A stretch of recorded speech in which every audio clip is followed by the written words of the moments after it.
If you've never encountered a robot before, well, meet Newton. Properly programmed, far more than a mere conversation piece, he could save your factory from fire or burglars, or be put to use in dozens of ways.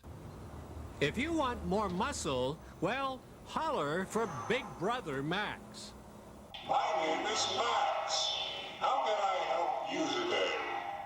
Max has brains and brawn. 200 pounds he can lift with ease. Send burglars on the run by blinding them temporarily. Or be your butler. Go fetch a soda. Even pour it for you. How robotic creatures look and what they can do are limited only by their creator's imagination. This is Peter Mobzazian breathing life into a buddy for Newton. You could write off many small business ideas like this one from ever really making it, because the novelty for all concerned wears thin over time. But don't do that with this enterprise, because it is driven by brotherly love.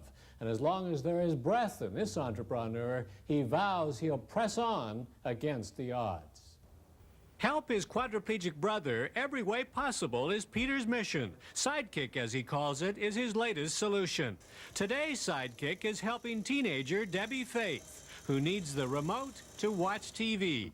Debbie's handy push-button control of Sidekick will soon solve that problem. I wanted to give the patient something that they could control remotely from their wheelchair or their bed that could work in the average house to integrate them physically into a physical world. Not something that has to be specifically constructed for that particular house. It's a universal device, an extension of themselves. My concern is not so much the money, but my concern is if I could put an ounce of dignity back into the hearts of these people and give them an element of independence, if I could change that a little bit, I've accomplished my goal. But major hurdles to get there from here. This is a pre-production prototype only. Venture capital is needed, a manufacturing and marketing team, and strategy must follow. Retailing for around $8,000, does Sidekick have what it takes to help this small business idea bloom into big business? Peter, of course, believes it does, arguing that home care assistants cost far more than that. As for its usefulness, well, Debbie's certainly a believer. At home, I have to depend on my mom to do everything. If I drop something, she has to come pick it up. With the Sidekick, I wouldn't have to depend on her so much because I could do things on my own, all around the house. I can't even get in my kitchen to get a drink in my chair. I could maneuver the Sidekick into the kitchen, get the drink, and come out. So it enables me to do things that I'm not able to do now. Revolutionary thinking is needed here for this small business idea to have a happy ending. Bureaucrats and decision makers must favor long-term saving over upfront cost.